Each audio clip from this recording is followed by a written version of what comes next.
Praise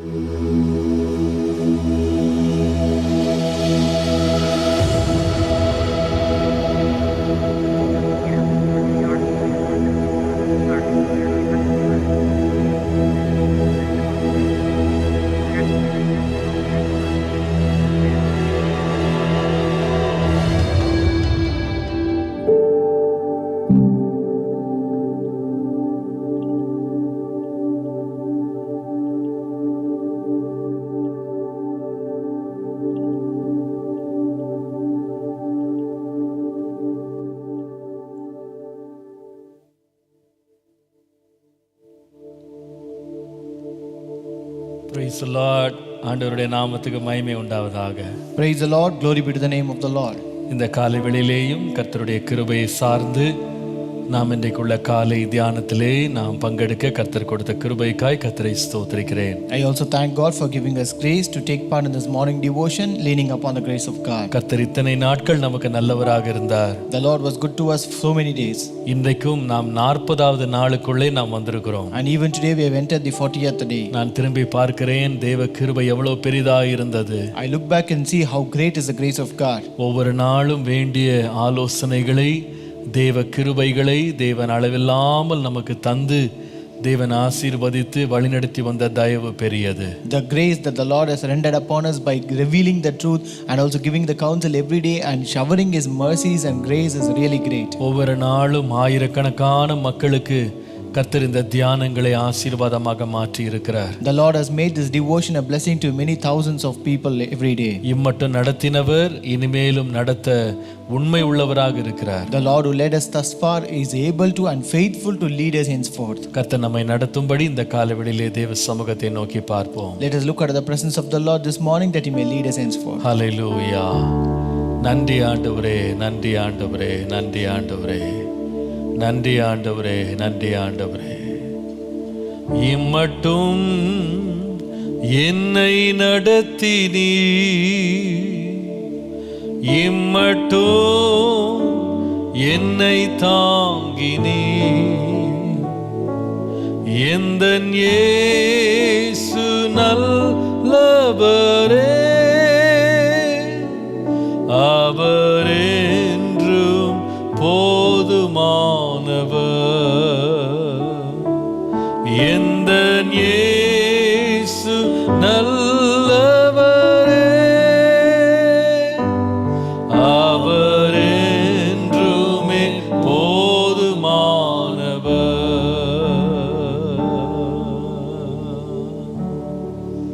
hallelujah.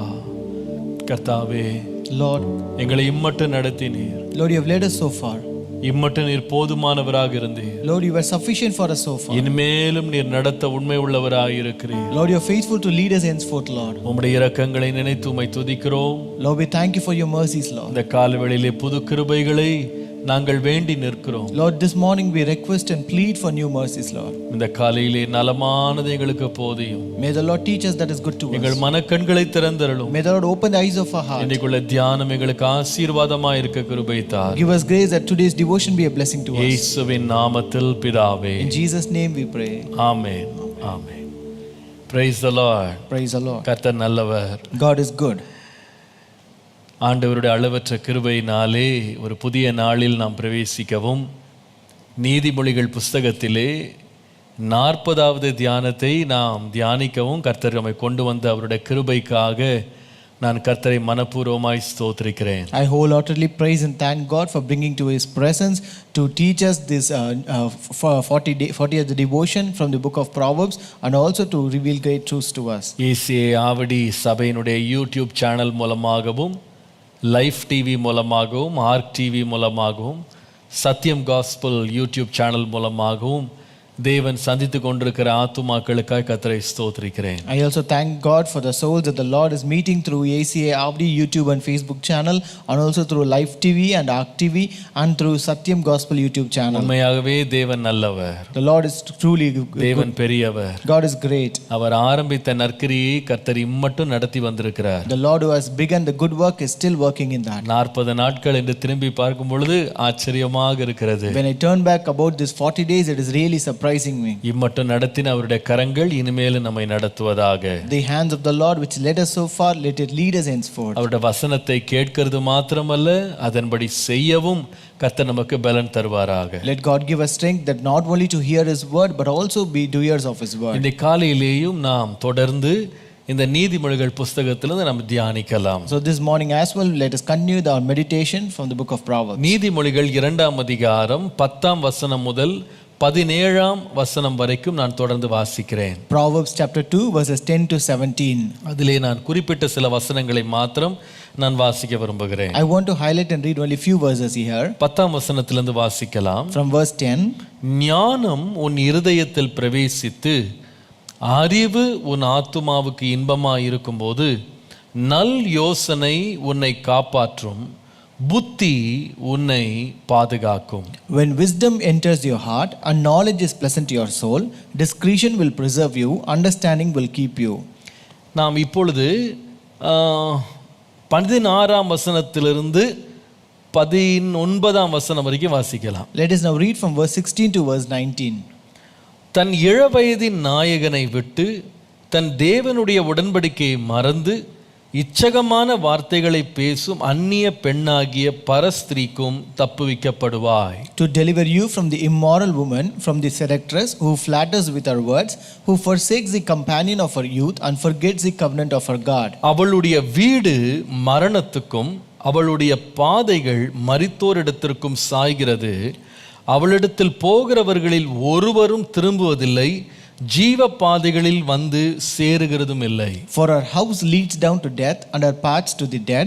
None who go to her return, nor do they regain the paths of life. கர்த்தருடைய பரிசுத்த நாமத்திற்கு மகிமை உண்டாவதாக. Glory be to the holy name of God. ஆண்டவருடைய அளவற்ற கிருபையினாலே நாம் இந்த மாறுபாடான பெண் அல்லது அந்நிய பெண் இவளை குறித்து நாம் நேற்றையிலிருந்து நாம் தியானித்துக் கொண்டிருக்கிறோம். By the abundant grace of God, we are meditating about this immoral woman or the strange one from yesterday. இப்படிப்பட்ட பெண்ணிடத்திலிருந்து ஒருவன் காப்பாற்றப்பட வேண்டுமானால் அது மிக அவசியமானது ஞானம். If a person ought to be protected from such kind of woman, very necessary is a wisdom. கர்த்தருடைய பரிசுத்த நாமத்திற்கு மகிமை உண்டாவதாக. Glory be to the holy name of God. தேவனுடைய ஞானமும் புத்தியும் அறிவும் இல்லாமல் போகுமானால் நிச்சயமாகவே இப்படிப்பட்ட ஒரு பெண்ணிடத்திலிருந்து தப்புவிப்பது என்பது முடியவே முடியாது. If there is no wisdom or knowledge and discretion and understanding of God, it is true that a person cannot be delivered from such kind of people. கர்த்தருடைய பரிசுத்த நாமத்திற்கு மகிமை உண்டாவதாக. Glory be to the holy name of God. அதனால தான் அந்த இடத்துல சொல்லப்பட்ட வார்த்தைகள் பாருங்க. That's why the words that are mentioned 10ஆம் here. வசனத்துல ஞானம் உன் இருதயத்துல பிரவேசிக்கணும். 10ஆம் வசனம் 2:10. Chapter 2 and verse 10, wisdom should enter your heart. ரெண்டாவது அறிவு உன் ஆத்துமாவுக்கு இன்பமா இருக்கணும். Next, knowledge should be pleasant to your soul. மூன்றாவது நல் யோசனை உன்னை காப்பாற்ற வேண்டும். And third, discretion should preserve you. நாலாவது புத்தி உன்னை காப்பாற்ற வேண்டும். And fourth, understanding should keep you. இப்போ இந்த நாலும் சேர்ந்தாதான் வாழ்க்கையில நாம் சந்திக்கும் சில சோதனைகள், சில போராட்டங்களை நம்ம எதிர்கொள்ளவும் முடியும், தப்பித்து மேற்கொள்ளவும் முடியும். Only when we have all these four in us, only then we can be delivered out of the temptations and the struggles that we face in our life. நம்முடைய வயதோ அனுபவமோ நம்முடைய வேற எந்த காரியமோ இவைகளில் நம்மை காப்பாற்றாது. So it is not our age or experience that can save us or protect us from this. நேற்றைக்கு நாம் கவனித்தோம், இந்த அந்நிய பெண் யார்? So yesterday we saw who is this immoral woman. இந்த பரஸ்திரீ யார்? Who is this immoral woman? கர்த்தருடைய நாமத்துக்கு மகிமை உண்டாவதாக. Glory be to the name of the Lord. மூன்று காரியங்களை சொன்னேன். I told you three things. அவள் தன் இள வயதின் நாயகனை விட்டவள். She was the one who forsook the companion of her youth. அப்ப நாம ரெண்டு எச்சரிப்பு அதுல பெற்றோம். We got two cautions there. முதலாவது ஆண்களுக்கு எச்சரிப்பு என்னவென்றால், வயதின் அடிப்படையிலே ஒருவரிடத்திலிருந்து சோதனை வரும் வராது என்று நாம் தீர்மானிக்கவே முடியாது. So it is first to men where they should not lower their guard, believing that women of greater age are safe and they will not get any kind of temptation through women who are of greater age. இரண்டாவது சகோதரிகளுக்கான எச்சரிப்பு என்னவென்றால், Next, a warning to women. வயது முதிர்ந்தவர்களா இருந்தாலும், இள வயதிலேயே திருமணமானவர்களா இருந்தாலும், நீங்கள் அனுபவம் உள்ளவர்களா இருந்தாலும், நீங்கள் முதிர் வயதிலும் உங்களோடு பழகும் வாலிபர்களுக்கு நீங்கள் ஒரு இடரலாக நீங்கள் மாற முடியும் அப்படிப்பட்ட சூழ்நிலைக்கு உங்களை நீங்கள் தப்புவித்துக் கொள்ள வேண்டும். Though they are married women who have grown up in age, they must be very cautious that they can become a snare to young man, and also they should be delivered from such kind of being snare to them. இரண்டாவது, Second, அதே வசனத்தில் வாசிக்கிறோம், அவள் யார் என்றால் தன் தேவனுடைய உடன்படிக்கையை மறந்தவள். we read in the same verse, she forgot the covenant of her God. அப்போ நாம வாழ்க்கையின் பாதுகாப்புக்கு தேவனோடு உள்ள உடன்படிக்கை அவசியம். Therefore, a covenant with God is very necessary for the protection of a family. தேவனோடு உள்ள உறவு சீராகவில்லை என்றால் அதிலே பிரச்சனை, அதிலே ஏதாவது ஒரு குளறுபடி இருக்குமானால் நிச்சயமாக நம்முடைய ஒழுக்க ரீதியான வாழ்க்கையிலே அது நிச்சயமாய் பிரதிபலிக்கும். If the relationship with God has a breach, then it is not proper or set right. It means that will bring a great problem and affect our life and also moral life. நம்முடைய ஒழுக்க ரீதியான வாழ்க்கைக்கு தேவனுடைய பிரசன்னமும் தேவனுடைய வழிநடத்தலும் மிக மிக அவசியம். The presence of God and the leading of God is very necessary for the moral life. நாம் நம்முடைய சுயபலத்தினால நம்ம ஒழுக்க ரீதியாக நம்ம நேர்த்தியா நடந்துடலாம், நம்ம ஒரு நாளும் தைரியம் கொள்ளக்கூடாது. We should not be confident at any point that we can live a disciplined and moral life by our own standards. நாம நம்முடைய சுய கட்டுப்பாடுகளால் எல்லாம் சாதித்து விடலாம் நினைக்கவே கூடாது. We should never think that we can achieve everything by our self control. ஒவ்வொன்றிலேயும் தேவனை சார்ந்து கொள்ள வேண்டியது அவசியம். It is very necessary for us to depend on God in each and everything. ஆகவே ஒரு சகோதரியினுடைய ஆவிக்குரிய வாழ்க்கையினுடைய நிலைத்தன்மை மிக மிக எச்சரிப்பாக கவனிக்கப்பட வேண்டியது. Therefore, a woman's spiritual standing is very crucial and it ought to be looked into with great caution. வேதம் சொல்லுகிறது, மனுஷன் அல்ல, முதல்ல ஏவாள் தான் வஞ்சிக்கப்பட்டாள்னு போட்டிருக்கு. The Bible says it was not man but Eve who was deceived first. ஒரு ஒழுக்க ரீதியான நெறிகளை காத்து ஒரு சமுதாயம் நடப்பதற்கு ஒரு சகோதரியினுடைய, ஒரு பெண்ணினுடைய ஆவிக்குரிய ஸ்திரத்தன்மை மிக முக்கியமானது. The spiritual standard of a woman is very much essential for leading a good and disciplined life. மூன்றாவது நாம் நேத்து கவனித்தோம், A third we saw yesterday, அந்த பெண்ணினுடைய பேச்சு, the conversation or words of that woman. என்ன பேசுகிறாள்? What is the conversation? இச்சகமான வார்த்தைகளை பேசும் அந்நிய பெண். So she is immoral woman, a seductress who flatters with her words. அதாவது இதுல ரெண்டு காரியம் நேத்திக்கு நான் சொன்னேன். I told you two things here. நம்ம வாழ்க்கையை நோக்கி வருகிற எல்லா பேச்சுக்களை குறித்தும் நாம எச்சரிப்பா இருக்கணும். We should be very cautious about all the conversation that is encountered in our life. எந்த வயதினரோடு நம்ம பேசுகிற பேச்சை குறித்தும் நாம் தெளிவுள்ளவங்களா இருக்கணும். We should have a clarity about the conversation we have with people of any age. அதே வேளையிலே சகோதரிகளும் தங்களுடைய நாவுக்கு ஒரு காவல் வைக்க வேண்டும். At the same time, women must also know to withhold their tongue. நாம இச்சகமான பேச்சினுடைய வழிகள்ல நம்ம இறங்கிடக்கூடாது. You should not get into flattering words. கர்த்தருடைய நாமத்திற்கு மகிமை உண்டாவதா. Glory be to the name of the Lord. மனிதர்கள் பேசுகிற வார்த்தையில் அநேக வித்தியாசங்கள் உண்டு. There are different ways people may speak. எல்லாருமே ஒரே விதமாய் பேசுகிறது இல்ல.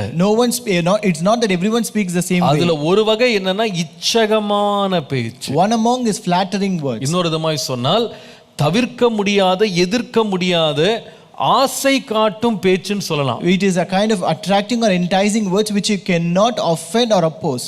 அதாவது இன்பமான பேச்சுன்னு ஒன்று இருக்கு, இச்சகமான பேச்சுன்னு ஒன்று இருக்கு. So there is something called sweet words and something called enticing words. சில பேர் ரொம்ப இன்பமா பேசுவாங்க. Some people will speak very sweet. கேட்பதற்கு ரொம்ப மிருதுவாக இருக்கும். That will be very soft to hear. ஆனால் சிலருடைய பேச்சு அவர்களை கவரத்தக்கதாக இருக்கும். But some other people will speak in a way to attract others. தவறுகளை செய்ய தூண்டத்தக்கதாக இருக்கும். That will trigger other people to commit mistakes. அவர்களை ஒரு கண்ணியிலே சிக்க வைப்பது போல இருக்கும். It is like entangling them in a snare. ஆகாரம் வேறு, கண்ணி வேறு. So food is different, snare is different. ரெண்டும் பார்ப்பது ஒரே போல தான் இருக்கும். Both may appear to be similar. ஒரு முறை ஒரு புத்தகத்துல நான் வாசித்தேன். Once I read in a book. ஒரு எலி மருந்துல 99% நல்ல உணவா. So 99% of a rat poison is good food. மறுபடியும் சொல்றேன். I repeat it. எலி மருந்துல 99% நல்ல சாப்பாடா. 99% of rat poison is good food. அதுல இருக்கிற விஷம் எவ்வளவுதான்?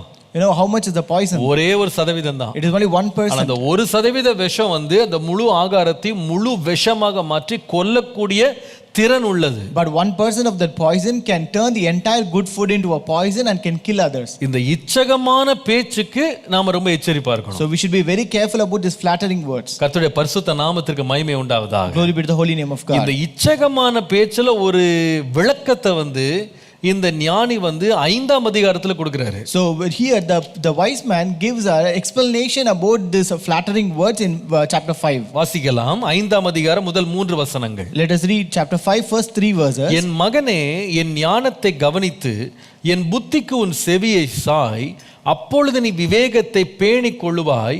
உன் உதடுகள் அறிவை காத்துக்கொள்ளும். பரஸ்திரீயின் உதடுகள் தேன்கூடு போல ஒழுகும். அவள் வாய் எண்ணெயிலும் மிருதுவாய் இருக்கும். My son, pay attention to my wisdom, lend your ear to my understanding, that you may preserve discretion and your lips may keep knowledge. For the lips of an immoral woman drip honey, and her mouth is smoother than oil. கர்த்தருடைய நாமத்திற்கு மகிமை உண்டாகுதா? Glory be to the holy name. இவ்வளவு எச்சரிப்பை கொடுக்கிறாரு. He gives such a warning. ஏன் என்று சொன்னால், for what? இங்கே ஒரு வகையான பேச்சு இருக்கு. அந்த பேச்சு என்னன்னு சொன்னா, தேன் ஒழுகுவது போல பேசுவது. Here is a kind of speech which is honey dripping speech. நிறைய வேளையில நாம வந்து நம்மள ரொம்ப காயப்படுத்துற பேச்சு வந்தா நம்ம ரொம்ப எச்சரிப்பா இருப்போம். Many times we are much alarmed by about hurtful speeches. ஆனால் தேன் ஒழுக பேசுவார்களானால் நாம் அவ்வளவு எச்சரிப்பா இருக்க மாட்டோம். அது ரொம்ப இன்பமா ரசிக்க ஆரம்பிச்சிருவோம். But we will enjoy if it is honey dripping speeches. ஏனென்றால் அது ரொம்ப இனிப்பாக இனிமையாக இருக்கும். It's because it will be very sweet. அது மெதுவாக இறங்கும். It will be very smooth. அது ஒருத்தரை மகிழ்விக்கும். It will really make a person to enjoy. ரொம்ப திருப்தி கொடுப்பது போல இருக்கும். It is also satisfying. ரொம்ப விரும்பத்தக்கதாக இருக்கும், நேசிக்கத்தக்கதாக இருக்கும். It is very desirable and delicious. இந்த விதமான தேன் ஒழுகும் பேச்சுக்களுக்கு நம்ம ரொம்ப எச்சரிப்பா இருக்கணும். We should be very careful about such honey dripping speech. கர்த்தருடைய நாமத்திற்கு மகிமை உண்டாவதாக. Glory be to the name of the Lord. இது வந்து கேட்பதற்கு கஷ்டமாகவே தெரியாது. It doesn't seem difficult to keep listening to it. ஆனால் இந்த தேன் ஒழுகும் பேச்சின் நடுவுல எப்படி இருக்கணும்னு சொல்லி முதல் 2 வசனங்கள் சொல்லுகிறார் பாருங்க. But amidst of this honey dripping speech, how we are supposed to be is found in first 2 verses. என் மகனே, இந்த தேன் ஒழுகும் பேச்சு நடுவுல என் ஞானத்தை கவனித்துக் கொண்டே இரு, என் புத்திக்கு உன் செவியை சாய்த்து கொண்டிரு, நீ விவேகத்தை பேணிக் கொண்டிரு, உன் உதடுகள் அறிவை காத்து கொண்டே இருக்கட்டும். Amidst this honey dripping speech, my son, pay attention to my wisdom, lend your ear to my understanding, that you may preserve discretion and your lips may keep knowledge. இந்த காலையில ஒழுக்கமற்ற ஒரு பெண்ணிடத்திலிருந்து வரும் தேன் ஒழுகும் பேச்சுக்கு ஒருவன் தன்னை எப்படி காத்துக்கொள்ள வேண்டும் என்று உங்களோடு இன்னைக்கு பகிர்ந்து கொள்ள போறேன். Today I am going to share about how to protect yourself from a woman who gives honey dripping speech. நேற்றுக்கு நான் உங்களோட ரொம்ப தெளிவா பேசுறேன். Yesterday I spoke very clearly to you. எல்லா பெண்களுமே இந்த கேட்டகரியில வர மாட்டாங்க. It's not that all women come under this category. ஆனால் ஒரு சிலர் இதுல இருப்பாங்க. But there will be some. ஞானம் என்பது நல்ல காரியங்களை எடுத்து கொடுக்கிறது மாத்திரமல்ல, தீங்கை குறித்தும் அது எச்சரிப்பை கொடுக்கிறது. அதான் ஞானம். So wisdom is the thing, wisdom is not only the things that gives a good, but also it will show us the evil and remove it from our life. நீங்கள் ஒரு ரோட்ல போவீங்களானா, ஒரு நல்ல ஹைவேஸ்ல போவீங்களானா, 2 விதமான பலகைகள் அங்க இருக்கும். So if you go on highways, you can find 2 kinds of boards there. ஒரு பலகை வந்து நாம் போய் சேர வேண்டிய இடம் எவ்வளவு தூரம் இருக்கு அப்படின்னு சொல்லி நல்ல செய்திகளை நமக்கு சொல்லிக் கொண்டே இருக்கும். So on one side we have a board that shows you the destination and the kilometers for you to reach the destination. சில போர்ட்லாம் பார்த்தீங்கன்னா வெல்கம் வெல்கம் வெல்கம்னு போர்டு இருக்கும். Certain boards you can see as welcome welcome. Welcome to Aravakurichi, welcome to Avadi, Avadi நகராட்சி உங்களை அன்புடன் வரவேற்கிறது. ரொம்ப நல்லா இருக்கும் அந்த வேர்ட்ஸ் எல்லாம். So certain boards will be finding like this, welcome to Aravankurchi or welcome to Avadi, it welcomes you. இதெல்லாம் ஒரு பக்கம் இருக்கிற வேளையில இன்னொரு பக்கம் பாத்தீங்கன்னா அந்த ரோட்ல உள்ள பிரச்சனைகளே அது வந்து சொல்லிக் கொண்டே இருக்கும். When you have this on one side, the other side there are boards that will say you about the problems that are present in the road. இது விபத்து பகுதி, எச்சரிப்புடன் செல்லுங்கள். This is an accident zone, be careful. முன்பாக உங்களுக்கு ஒரு பாலம் வருகிறது. There's a bridge ahead. இங்கே ரோடு வளைய போகிறது. Here there is a bend. Slow down, வேகத்தை குறையுங்கள். It says slow down. இங்கே பிள்ளைகள் கடந்து வருவார்கள். This is a school zone, children will pass through. இது யானைகள் கடந்து போகிற, மிருகங்கள் கடந்து போகிற தடம். So this is a place where animals will go through. எச்சரிப்புடன் செல்லுங்கள். Be careful while you drive. இந்த 2 போர்டு இருக்கிறதா நன்மை. So when you have both the boards, that is good to us. ஒரு பக்கம் நீதிமொழிகள்ல வந்து 31 அதிகாரம் முழுவதும் குணசாலியான ஸ்திரீயை பற்றி அவ்வளவு புகழ்ந்து எழுதுகிற அதே நீதிமொழிகள் பரஸ்திரியை பற்றி எச்சரிக்காம இருக்கிறதும் இல்ல.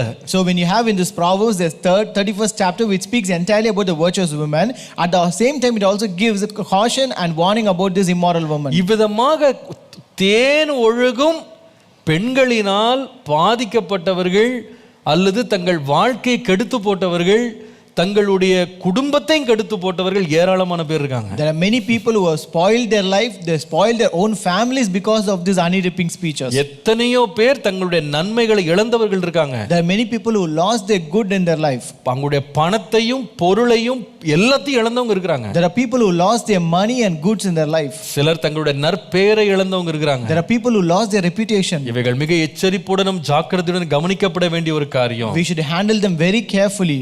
இந்த தேன் ஒழுகும் பேச்சு எங்க வேணாலும் வரலாம். It can be present in anywhere. இது எங்க நடக்குதுன்னா தெருவுல தான் நடக்குதுன்னு சொல்லி பார்க்கிறோம். We read that it happens only in the streets. இது யார் இடத்துல இருந்து வருதுன்னா ஏற்கனவே திருமணமான ஒரு பெண் இடத்துல இருந்து வருகிறது. And it comes from a woman who is already married. இது வாலிபனுக்கு நேராய் வருகிறது. It comes towards a young man. இது ஒரு திருமணமானவனுக்கு நேராகவும் வரும். It also comes to a married man.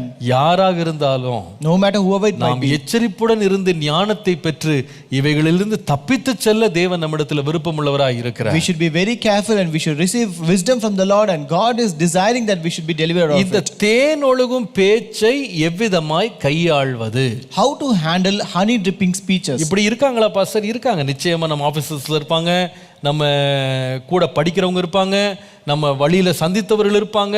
நம்மால் அவர்களை எப்படி ஹேண்டில் பண்ணணும்னு தெரியாம இருப்போம். So if you ask, do we find such kind of people? We have people in our offices, in our schools, in our colleges, people who come with us. We have everywhere such kind of people. இவர்களை எப்படி கையாள்வது? How to handle such people? மூன்று காரியங்களை இந்த வேதத்துல சத்தியங்களா கர்த்தர் எனக்கு வெளிப்படுத்தி கொடுத்தார். The Lord revealed me 3 things from the Bible as a truth. முதலாவது, First, திரும்ப வாசிக்கலாம், அந்த 5ஆம் அதிகாரத்தினுடைய முதல் 2 வசனங்களை வாசிக்கலாம். let us read first 2 verses of chapter 5. என் மகனே, என் ஞானத்தை கவனித்து என் புத்திக்குன் செவியை சாய், அப்பொழுது நீ விவேகத்தை பேணிக் கொள்வாய், உன் உதடுகள் அறிவை காத்துக்கொள்ளும். My son, pay attention to my wisdom, lend your ear to my understanding, that you may preserve discretion and your lips may keep knowledge. கர்த்தருடைய நாமத்திற்கு மகிமை உண்டாவதாக. Glory be to the name of the Lord. ஏன் இவ்வளவு எச்சரிப்பா இருக்கணும்னு சொன்னா, Why we should be careful? பரஸ்திரியின் உதடுகள் தேன்கூடு போல ஒழுகும், அவள் வாய் எண்ணெயிலும் மிருதுவாய் இருக்கும். For the lips of an immoral woman drip honey, and her mouth is smoother than oil. இந்த பாருங்க, இதுல நாம எல்லாருடைய வாயையும் நாம கண்ட்ரோல் பண்ண முடியாது, நாம அடக்க முடியாது. So we cannot withhold or control the tongue of every people. ஒவ்வொருவரோடு எண்ணங்களோடு ஒவ்வொரு நோக்கத்தோடு நம்மகிட்ட பேச வருவாங்க. So each person will come and speak with us with different agendas. நாம இதுல ஞானத்தை எங்க வெளிப்படுத்தணும்ன்ற காரியத்தை உங்களுக்கு சுட்டி காட்டுறேன். But I want to show where we have to reveal our wisdom here. பரஸ்திரியின் உதடுகள் எவ்வளவு தேன் ஒழுகினாலும், no matter how much the immoral women drip honey, 2ஆம் வசனத்தின் 2ஆம் பகுதி சொல்லுகிறது, the second part of verse 2 says, உன் உதடுகள் அறிவை காத்துக்கொள்ளும். your lips may keep knowledge. அவங்க உதடுகள் எப்படி பேசினாலும் பேசிட்டு போடும். Let their lips speak whatever they want. நீங்க அந்த உதட பத்தி நீங்க அவங்கள திருத்தணும், அவங்கள அடக்கணும் நீங்க முயற்சி பண்ணாதீங்க. But you don't try to control them or stop them. ஆனா நீங்க என்ன பண்ணுங்கன்னா, உங்க உதடுகளை பற்றி எச்சரிப்பாருங்க. But you should be careful about your lips. எத்தனை தேன் ஒழுகும் பேச்சு நம்மிடத்துல வந்தாலும் நம்முடைய உதடுகள் எப்படி பதில் சொல்லுகிறது அப்படின்றதுல ரொம்ப எச்சரிப்பா இருக்கணும். No matter how many honey dripping speeches may come to you, but what you respond through your lips actually matters. அதனாலதான் முதலாவது நான் சொல்லுவேன், தேன் ஒழுகும் பேச்சுக்கு நாம கொடுக்கக்கூடிய சரியான ரெஸ்பான்ஸ் என்னன்னா, முதலாவது உங்களுடைய உதடுகளை குறித்து, நம்முடைய உதடுகளை குறித்து நாம் ஞானத்தோடு நடந்து கொள்ள வேண்டும். So the first step to handle honey dripping speeches is be wise with your lips. நம்முடைய ரெஸ்பான்ஸ், நாம சொல்லுகிற பதில் முக்கியமானது. Our response matters. நாம நம்முடைய உதடுகள் என்ன பேசுதுன்றது ரொம்ப முக்கியம். So what our lips speaks is very important. நாம உலகத்தின் வாயை அடைக்க முடியாது. You cannot shut the mouth of the world. நம்முடைய உதடுகளை பற்றி நாம் எச்சரிப்பா இருக்கலாம். But you can be cautious about your lips. நம்முடைய உதடுகள் சரியான பதிலை சொல்லவில்லை என்றால், நாம எப்படி பேசணும்னு தெரிகிற நிதானம் இல்லை என்றால், தேன் ஒழுகும் பேச்சில் நாம சிக்குவோன்றதுல சந்தேகமே இல்லை. If you don't know how to give a good response to your through your lips, and if you don't have a patience to handle your lips, then we will be entangled in honey dripping speeches. இப்படிப்பட்ட பெண்கள் பேசும்போது ரொம்ப எச்சரிப்பா இருக்க வேண்டியது, நாம கவனமா இருக்கணும், இந்த பேச்சு எந்த பக்கம் போயிட்டு இருக்கு அப்படின்றதுல கவனமா இருக்கணும். So when such kind of women speaks honey dripping speeches, we should be very careful to know where the conversation is leading to. நாம நோக்கமுள்ளவர்களாக நாம பேசணும். We should be purposeful in speaking. dripping. ஒழுகிறது அப்படின்னு சொல்றது பாத்தீங்கன்னா அது கண்ட்ரோலே இருக்காது. So when you say dripping, it will not have any control. அது எந்த திசையில போகுதுன்னு தெரியாது. We don't know in which direction it is traveling. எவ்வளவு தூரம் போகுதுன்னு தெரியாது. We don't know how long it's going to go.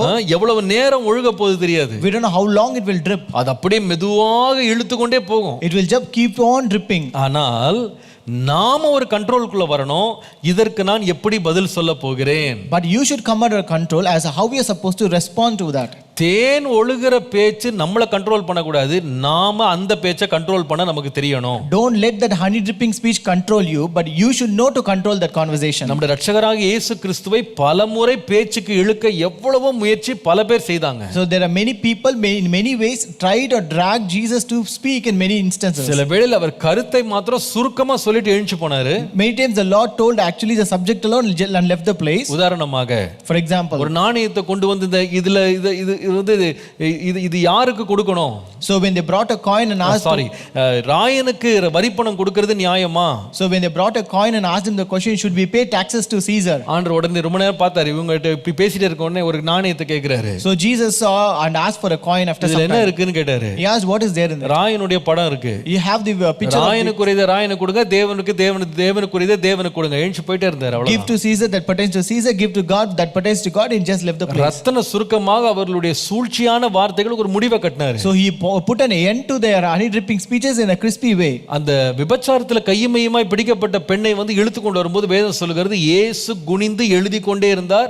அவர்கள் கேட்டுக்கொண்டே இருந்தாங்க. அவர் பேசவே இல்லை ரொம்ப நேரம். And when they brought that woman who was caught red hand in adultery to Jesus, we read that Jesus did not speak, but just he was keeping on writing something on the ground. சில வேளைகள்ல அமைதியா இருப்பதே சிறந்த பதில். Sometimes being silent is a good response. எல்லாத்துக்கும் பதில் சொல்லி பேசணும்னு அவசியம் இல்லை. It's not necessary for you to give a response at all times. பிலாத்துக்கு முன்பாக கூட இயேசு அமைதியா இருந்ததை பார்த்து அவன் ஆச்சரியப்பட்டான்னு போட்டிருக்கு. Even when we see that Jesus was silent before Pilate, he was really surprised. இவர்கள் எல்லாம் சொல்லுகிற குற்றச்சாட்டுகள் நீங்க ஒண்ணுமே பதிலே சொல்லுகிறது இல்லையான்னு கேட்டாரு. He asked, don't you give a response to all the accusation that give against you? ஆகவே நம்முடைய உதடுகளை குறித்து நம்ம எச்சரிப்பா இருக்கணும். So we should be careful about our lips. நாம பதில் பேசினா தானங்க டயலாக் ஆரம்பிக்குது. Only if you give a response, then the dialogue will start. நாம அமைதியா போயிட்டா நிறைய வேளை அந்த பேச்சு தொடராது. So many times when you go silent, it will not continue. சில சொல்லுவாங்க பாத்தீங்களா, ரெண்டு கை சேர்ந்து தட்டினா தான் சத்தம் வரும். So they will say only when two hands clap we will get a noise. ஒரு கை மாத்திரம் அசைச்சிட்டே இருந்தா சத்தம் வராது. You cannot get a sound because using one hand. ஒரு பரஸ்திரியினுடைய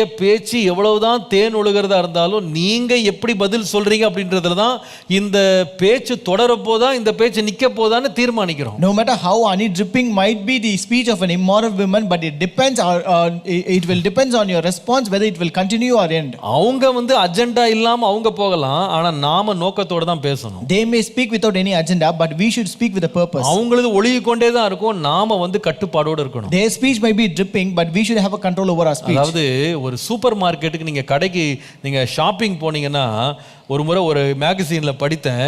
ஒரு சிறந்த விதம் இருக்கான். அதை வந்து அந்த சூப்பர் மார்க்கெட் ஷாப்பிங் போறதுல எச்சரிப்பா இருக்க வேண்டிய சிறப்பான ஒரு விதம் இருக்கான். So they say there's a best way to going to shop in a supermarket. அது என்ன தெரியுமா? You know what is that? உள்ள போறதுக்கு முன்னாடி கையில வந்து ஒரு list வச்சுக்கணுமா. So you should have a list before you enter the supermarket. நமக்கு என்ன வேணும் அப்படின்னு ஒரு லிஸ்டோட உள்ள போனா ரொம்ப நல்லதான். So it is always good if you go with a list as to buy whatever things you want. ஏன் தெரியுமா? You know why? உள்ள போனா நமக்கு தெரியாதது தேவையில்லாதது இதுவரைக்கும் பார்க்காத ஆயிரக்கணக்கான பொருட்களை உள்ள அடுக்கி வச்சிருப்பான். It's because if you enter in you will have thousands of goods and products that are staked up there which you have not known, which you are not aware also. நம்ம கையில ஒரு கூடையோ வண்டியோ கொடுத்துருவாங்க. They will give a trolley or a basket in your hand. பார்க்கறதெல்லாம் வாங்கி போடுற மாதிரி தான் இருக்கும். It is like you will take whatever you see. அநேகர் வந்து சரியான ஒரு திட்டத்தோட ஒரு லிஸ்டோட போகாததுனால many people just because they don't take a list or without any agenda, அவங்களுக்கு தேவையானதை வாங்க மாட்டாங்க. they won't buy what they require. அவங்களுக்கு தேவையில்லாத வாங்கிட்டு வந்துருவாங்க. And they will buy whatever is not necessary for them. உள்ள போகும்போது 500 ரூபாய்க்கு வாங்க போவாங்க. So when they enter in they will go with the idea of buying for 500 rupees. வெளிய வரும்போது 1500 ரூபாய் பில்லோட வருவாங்க. But when they come out they'll come for 1500 bill. வீட்டுக்கு வந்ததுக்கு அப்புறமா தான் இந்த பொருளை எதுக்கு யூஸ் பண்றதுன்னு யோசிக்க ஆரம்பிப்பாங்க. So only after coming home they will just think with what to do with such a project. சில பொருட்களை வெறும் ஷெல்ஃப்ல தான் கொண்டு வைப்பாங்க. Certain products they will place only on the shelves. நிறைய வேளையில இப்படிப்பட்ட பேச்சு கூட நமக்கு ஒரு அஜெண்டா இருக்கணும். So even such kind of speeches should have an agenda in our life. எந்த சப்ஜெக்ட்கா பேசுறனோ அந்த சப்ஜெக்டோட நிறுத்திக்கணும். We have to stick to the subject on which we are speaking. எதுக்காக பேசுறேன், எதுக்கு என்ன பேசுறேன், அதுல தெளிவா இருக்கணும். So we should have a clarity about what we are speaking, on what basis we are speaking. நம்முடைய பேச்சு கட்டுப்பாடே இல்லாம எல்லா பக்கமும் எல்லா திசையிலும் போக கூடாது. Don't let your conversation wander in all the directions without any control. ஒரு கட்டத்துல நம்ம பேச நினைத்ததை பேசி முடிச்சிட்டோம்னா அந்த இடத்தை விட்டு வெளியே வர்றது நல்லது. So it is always better to leave a place once you have spoken what you want to speak. அல்லது அந்த பேச்சை நிறுத்துவது நல்லது. Or it is wise to stop the conversation there. சிலர் இருக்காங்க பேச ஆரம்பிச்சாங்கன்னா பேச்ச அவங்களுக்கு எப்படி நிறுத்தன்னு தெரியாது. There are certain people once they start speaking they don't know how to end their speech. அவங்க பாட்டுக்கு போயிட்டே இருப்பாங்க. They will keep on continuing. அவங்க நல்லதுதான் பேசணும்னு நினைப்பாங்க. They just want to speak good. ஆனா நல்லவைகள் நிறைய சேர்த்து பேசணும்னு நினைச்சு ஒரு டாபிக் அப்புறமா அடுத்த டாபிக், ஒரு டாபிக் அப்புறமா அடுத்த டாபிக் போயிட்டே இருக்கும் அது. So they will just take up one topic upon one topic and it will keep on continuing. அளவற்ற அதிகமான பேச்சுல பாவம் இல்லாமல் இராது. And when you have too much of conversation there is always a sin. எதுக்காக பேச போனா அதோட நிறுத்திக்கணும். So you have to stop with the conversation with what you have gone. நம்ம எதுக்கு ஸ்டார்ட் பண்றோம்ன்றதுலயும் கேர்ஃபுல்லா இருக்கணும். You should be very careful with what you start. ரெண்டாவது ரொம்ப முக்கியம் வந்து எதுல நம்ம ஸ்டாப் பண்ணணும்ன்றதுலயும் தெரியணும். And second you should also know where to stop. ஏனென்றா நம்முடைய பேச்சினுடைய முடிவு ரொம்ப ரொம்ப முக்கியமானது. It's because the end of our speech is very important. நீங்கள் அதே 5ஆம் அதிகாரம் 4ஆம் வசனம் பாருங்க. If you come to chapter 5 and verse 4, அவள் செய்கையின் முடிவோ, செய்கைனா என்னது? தேன் ஒழுகும் பேச்சு. அவள் செய்கையின் முடிவோ எட்டியை போல கசப்பும் இருபுறமும் கருக்குள்ள பட்டயம் போல கூர்மையாயிருக்கும். but at the end of her speech she is bitter as wormwood, sharp as a two-edged sword. நான் வந்து ஷாப்பிங் பத்தி உங்களுக்கு சொன்னேன். I told you about shopping. இதுல இன்னொரு உதாரணத்தையும் சொல்றேன். I'll give you one more illustration நான் here. சொன்னேன் முதல்ல உள்ள போகும்போதே என்ன வேணும்னு யோசிச்சுட்டு தான் உள்ள போகணும்னு சொன்னேன். First I told you when you enter you should have a list about what you want to buy. இன்னொரு டிப்ஸ் சொல்லி கொடுக்குறேன். I will also tell you one more tricks. நீங்க வெளியே வரும்போதும் எப்படி உங்க ஷாப்பிங்கை முடிக்கிறீங்கன்றதுல எச்சரிப்பா இருக்கணும். And when you come out you should also be cautious of ending your shopping. நீங்க எத்தனை பேர் இத கவனிச்சிருக்கீங்க தெரியல. I don't know how many of you noticed this. நீங்க ஒரு எந்த சூப்பர் மார்க்கெட்டுக்கு வேணா போங்க. You can go to any supermarket. நீங்க வெளியே வரும்போது கவுண்டர் இருக்கு பாத்தீங்களா?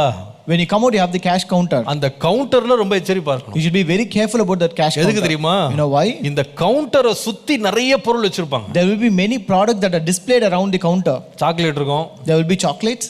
கர்ச்சீஃப் இருக்கும். There will be kerchiefs. Socks இருக்கும். There will be socks. அப்புறமா ஹேர் கிளிப் இருக்கும். You will have hair clips. அதுக்குமா டியோடரண்ட் நல்ல சென்ட் பாட்டில் இருக்கும். You have deodorants and perfumes. இது எதுமே உள்ள இருக்காது. So these will not be present inside. இதெல்லாம் எங்க இருக்கும்னா கரெக்ட்டா கவுண்டர் பக்கத்துல வச்சிருப்பான் பாருங்க, அடிக்கடிக்கு வச்சிருப்பான். So they will be staked near that counter. இதுல ஒரு டெக்னிக் இருக்கு. இது சும்மா வைக்கிறாங்கன்னு நினைக்காதீங்க. எந்த நீங்க சூப்பர் மார்க்கெட் போனீங்கனாலும் பில்லிங் கவுண்டர் பக்கத்துல கொச நிறைய பொருள் இருக்கும், சின்ன சின்ன பொருளா இருக்கும். So there is a technique behind this because whenever you go to supermarket near the bill counter you will find so many products displayed around it. இந்த பில் கவுண்டர் பக்கத்துல வச்சிருக்கிற பொருட்களுடைய நோக்கம் என்ன தெரியுமா?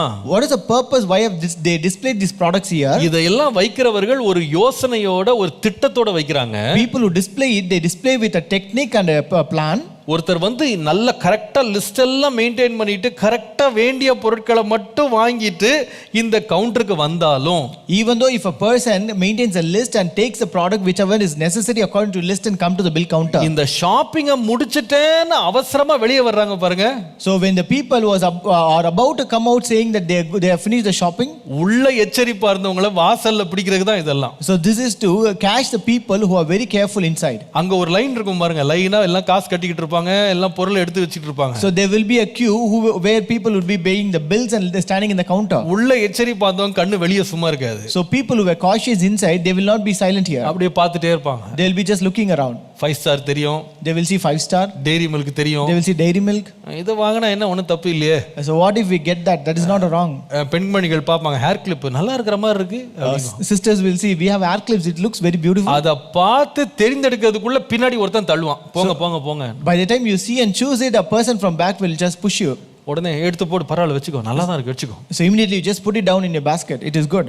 ஆண்கள் போற பாதையில பாத்தீங்கன்னா கரெக்டா சாக்ஸ் வச்சிருப்பான். So when you see the way which men travel to, you will have socks there. 5 socks சேர்ந்து 200 ரூபாய்.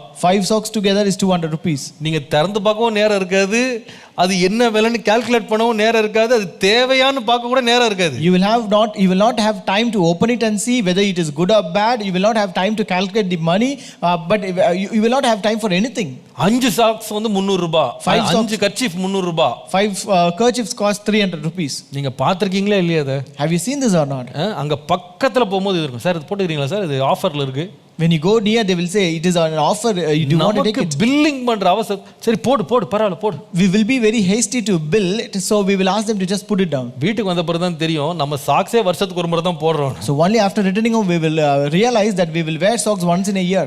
வீட்டுக்கு வந்த பிறகு தான் தெரியும் இந்த 5 கர்ச்சீஃபும் பார்க்க குவாலிட்டியே இல்லைன்னு அப்பதான் கண்டுபிடிப்பீங்க. Only when you return home you will find out that all the kerchiefs are not good quality. ஏன் தெரியுமா? You know why? அந்த முடிவின் நேரத்துல நம்மள சிக்க வைப்பான். Because they will catch us at the end. இது ஒரு business technique. This is a business technique. நான் சொல்றத நம்பலன்னா நீங்க இனிமேல் எந்த ஷாப்பிங் போனீங்கனாலும் நீங்க இத பாப்பீங்க, அந்த கவுண்டர் பக்கம் வித்தியாசமான பொருட்கள் இருக்கும். If you don't believe this, year after when you go to shopping you notice this, you will find many products near that billing counter. உங்களுக்கு தெரியுமா? Do you know? உள்ளே அவர்கள் விற்று சம்பாதிக்கிற சம்பாத்தியத்தை பார்க்கல இந்த கவுண்டரை சுற்றி இருக்கிற பொருட்களை சம்பாதிக்கிற சம்பாத்தியம் மிகப்பெரியது. The business that they make by selling products that are present near the billing counter is more than the business that they make inside. பேச்சிலையும் அதே மாதிரி தான். The conversation is also similar. பேச்ச ஆரம்பிக்கும் போது எச்சரிப்பா இருக்கணும். We should be very cautious when you start your speech. பேசணுமா? Should we speak? இது தேவையா? Is it necessary? இது நமக்கு உகந்த டாபிக்கா? Is it a worthy topic? இதை நம்ம ஆரம்பிக்கணுமான்னு யோசித்து நிதானிச்சு அறிவோட நம்ம ஆரம்பிக்கணும். So we have to be cautious and also start the topic with wisely. அதே போல At the same time ஆரம்பிச்ச கான்வர்சேஷனை சரியா முடிக்கவும் நமக்கு தெரியணும். we should also know to end the conversation properly. நான் சொல்ற ஆலோசனை ஏற்றுக்கொள்ளுங்க. Accept the counsel that I gave. ப்ரொஃபஷனலா ஸ்டார்ட் பண்ணீங்கன்னா உங்க கான்வர்சேஷனை ப்ரொஃபஷனலா முடிச்சிருங்க. If you have started your conversation professionally, end professionally. ப்ரொஃபஷனலா ஆரம்பிச்சு பர்சனலா போக கூடாது. Don't start as professionally, end personally. சொல்ல விளங்குதா உங்களுக்கு? Can you understand? நீங்க காரியமா ஒரு காரியத்தை பேச ஆரம்பிச்சிட்டு சகஜமான பேச்சுக்கு நீங்க போயிட கூடாது. So you don't start a conversation professionally but don't end it personally. நீங்க படிப்புக்காக பேச ஆரம்பிச்சீங்களா படிப்போட முடிச்சிருங்க. If you have started for studies then end with studies. வேலைய பத்தி பேச ஆரம்பிக்கிறீங்களா வேலையோட முடிச்சிருங்க. If you have started that conversation about a job or a work, you end it with a job. வேலைக்காக நான் ஒரு சந்தேகம் கேட்க போனேன், படிப்புக்காக சந்தேகம் கேட்க போனேன்னு ஆரம்பிச்ச உரையாடல அவருடைய தனிப்பட்ட வாழ்க்கையை பற்றிய சம்பவங்களை தெரிந்து கொள்ள விரும்புகிறேன், விசாரிக்க போனேன், நீங்க ட்ராக்கை மாறினீங்க, அதுக்கப்புறம் அது நிற்காது. If you have started your conversation saying I went to inquire about their studies or a doubt in the studies or about a work, but I ended up changing the track to know and inquire about their personal life, that would not be good. ஸ்டார்டிங்ல ஒரு friendly நோட்டோட நீங்க conversation ஆரம்பிச்சா எண்டிங்கும் friendly நோட்டோட முடிச்சிருங்க. If you have started the conversation with a friendly note, end it with a friendly note. நீங்க அந்த கான்வர்சேஷனை முடிக்கும் போது வேற ஒரு புது டாபிக் இப்போ ஆரம்பிக்கலாம், வேற கொஞ்சம் அவங்கள டீப்பா கொஞ்சம் விசாரிக்கலாம், கொஞ்சம் இன்டிமேட்டா பேசலாம், நீங்க போனீங்க அவ்வளவுதான். When you're about to end the topic, if you try to go more deeper and to know them personally, then that will always end in bad. நம்முடைய முடிவை குறித்து கேர்ஃபுல்லா இருக்கணும். We should be very careful about our end. முடிவு எப்படி முடிஞ்சிட கூடாதுன்னா கசப்பா முடிஞ்சிட கூடாது. Your end should not become a bitter. முடிவு வந்து இருபுறம் கருக்குள்ள பட்டயத்தினால் உருவப்பட்டது போல முடிஞ்சிட கூடாது. Your end should not be like a sharp edged sword which pricks you on both the sides. நம்முடைய பேச்சின் முடிவு நம்மளையும் காயப்படுத்தக்கூடாது, பாதிக்கக்கூடாது, மற்றவர்களையும் பாதிக்கக்கூடாது. Make sure that the end of your conversation does not hurt you and also others. நான் சொல்ற வார்த்தை ஒரு சிலருக்கு ரொம்ப பிரயோஜனமா இருக்கும், நான் ஆவியில உணர்றேன். I also realize in my spirit that the words I speak will be beneficial to some people. சில பேர் பாத்தீங்கன்னா படிப்புக்காக தான் ஆரம்பிச்சேன், நான் வேலைக்காக தான் ஆரம்பிச்சேன், நான் ஒரு காரியத்துக்காக தான் ஃபோன் பண்ணேன், இப்படி தான் ஆரம்பிப்பாங்க. Some people will say I just started the conversation only for my studies, for a job, only for certain thing. ஆனா சில பேருக்கு அந்த ஃபோனை கட் பண்ண தெரியாது. But they don't know to cut their call. அவர்களுக்கு வந்து அது எப்படி வந்து முடிவை வந்து அதே மாதிரி மெயின்டைன் பண்ணணும்னு தெரியாது. They don't know how to end it as such. அந்த வழி விலகும் போது அது கண்ட்ரோல் இல்லாம போய்டும். When they deviate from that path, it is out of control. ஆகவே முதலாவது ஞானம் எதற்கு தேவைனா என்னுடைய உதடுகளை காத்துக்கொள்ள எனக்கு ஞானம் வேணும். First we need wisdom to keep your lips. உலகத்திலிருந்து எவ்வளவு வசீகரிக்கிற தேனொழுகிற பேச்சு வந்தாலும் என்னுடைய உதடுல நான் என்ன பதில் சொல்றேனோ அதை பொறுத்து தான் அந்த தேனொழுகும் பேச்சு என்னை வந்து பாதிக்க போதா அது பாதிக்காதா அப்படின்னு தீர்மானம் பண்ண வேண்டியது நான் தான். No matter how many honey dripping speeches I may find in this world, but it always depends upon the response that I give with my lips, whether it will affect me or not. Samson நேசித்த பெண் எத்தனையோ முறை அவனிடத்துல வந்து அவனுடைய ரகசியத்தை கேட்டாள். The girl whom Samson loved asked him many times about his secret. ஒரு பெஸ்ட் வழி என்னன்னு கேட்டிருந்தீங்கன்னா நான் சொல்லுவேன், ஒருவேளை அப்படிப்பட்ட ஒரு சோதனை வந்தாலும் அவன் அமைதியா எழுச்சி போயிருந்தான்னா ஒரு பிரச்சனை இருந்திருக்காது. I could tell him the best way that he can do is, though he had encountered the temptation many times, if it have gone away silently, he would have been escaped from that. இப்படி திருச்சி அப்படி திருச்சி இப்படி மாத்தி அப்படி மாத்தி பேசி கடைசியில வழுவி அந்த சோதனையில விழுந்துட்டான். So he tried to turn the tables, he tried to lie, he tried to say this and that, and at last he fell into it. ஆகவே நம்முடைய உதடுகளை பத்தி எச்சரிப்பா இருக்கணும். Therefore we should be very careful about our lips. 1000 பேர் 1000 விதமா நம்மகிட்ட பேசுவாங்க, approach பண்ணுவாங்க. 1000 people may speak in 1000 ways and approach us with different agendas. ஆனா அந்த தேன் ஒழுகிற பேச்சை நிறுத்துறதும் தொடர பண்றதும் நம்ம உதடுல இருக்கு. But it is a present in our lips whether to continue it or stop it. மற்றவர்களை குறை சொல்லி ஒரு பிரயோஜனம் இல்ல. There is no use in blaming others. உன்னுடைய உதடுகளை காத்துக்கொள்ளும் போட்டிருக்கு. It is said you keep your lips. Praise the Lord. ரெண்டாவது, Second, ஒரு தேன் ஒழுகிற பேச்சிலிருந்து ஒருவன் தப்பிப்பதற்கு வழி என்ன? what is the way to be delivered from honey dripping speeches? நீதிமொழிகள் 25 அதிகாரம் 16 வசனம் பாருங்க. Proverbs 25:16. நீதிமொழிகள் 25:16. Proverbs 25:16. தேனை கண்டுபிடித்தாயானால் மட்டாய் சாப்பிடு, மிதமிஞ்சி சாப்பிட்டால் வாந்தி பண்ணுவாய். Have you found honey? Eat only as much as you need, lest you be filled with it and vomit. ரொம்ப நல்லா இருக்கு வசனம். The verse is very beautiful. தேனை கண்டுபிடிச்சிட்டா கூட அந்த தேனை எவ்வளவுதான் சாப்பிடணும்னா மிதமா தான் சாப்பிடணுமா. If you have found honey, but you should eat it as much as you need. அதிகமா சாப்பிட்ட தேனை கூட வாந்தி பண்ண வேண்டியதாயிடுமா. If you eat more than what you require, you may have to vomit it. ரெண்டாவது, செகண்ட் இம்பார்ட்டன்ட் ட்ரூத், இந்த தேன் ஒழுகும் பேச்சை கண்ட்ரோல் பண்றது ரெண்டாவது முக்கியமான ஒரு ஆலோசனை. The second way to handle honey dripping speeches, எல்லைகளை வகுக்க ஞானமா இருங்கள். be wise to set limits. எல்லைகளை வகுக்க ஞானமா இருங்கள். Be wise to set limits. நமக்கு ஒரு ஞானம் வேணும். எது போதும் எப்போது போதும் அப்படின்னு தெரிந்து கொள்ற ஒரு ஞானம் நமக்கு வேணும். We need a wisdom to say, to know which is required and when it is required. இந்த பேச்சு போதும் அப்படின்னு சொல்ற ஒரு உள் மனது, ஒரு உள் உறுத்தல் நம்ம ஒவ்வொருத்தருக்கும் தேவை. So we should have a consciousness that this conversation is enough. பாருங்க, ஒரு வாகனம் நிறைய ஹார்ஸ் பவர் வச்சு ரொம்ப வேகமா போகக்கூடிய பவர்ஃபுல் வாகனமா இருக்கலாம். So a vehicle might be a vehicle which is more faster and swifter with great horsepower. அது நமக்கு நிறைய நன்மைகளை கூட கொடுக்கலாம். It may also fetch us much good. ஆனா இந்த வேகமான வாகனத்துல இருக்க வேண்டிய ரொம்ப எச்சரிப்பா வச்சு பாதுகாக்க வேண்டிய ஒரு பகுதி break. But one important thing that we are supposed to be caution about is a brake in that. அந்த பிரேக் மட்டும் ஒழுங்கா வேலை செய்யலனா அந்த வேகமே விபரீதமா முடிஞ்சிரும். If that brake is not functioning properly, that a rapid speed will become an accident. பேச்சு ஆரம்பிக்கிறது இல்ல, எப்பொழுது இத முடிவுக்கு கொண்டு வரணும்னு நமக்கு தெரியணும். So it is not starting a speech, but we should know when to finish it. போதும் அப்படின்னு நமக்கு தோணணும். We should know it is enough. என்னதான் அருமையான பேச்சாலும் தேனே ஒழுகுனா கூட மிதமா வைத்துக் கொள்வது நல்லது. No matter how sweet or honey dripping it might be, it is always better to have a limit. பாருங்க, அதனால தமிழ்ல ஒரு பழமொழி சொல்லுவாங்க. There is a proverb in Tamil. அளவிற்கு மிஞ்சினால் அமிர்தமும் கூட நஞ்சாயிடும்னு சொல்லுவாங்க. They say too much of anything is good for nothing. அதனால தெய்வ பக்தி என்பது என்னன்னு கேட்டீங்கன்னா போதும் என்ற மனதுடனே கூடியதுதான். So godliness with contentment is great gain.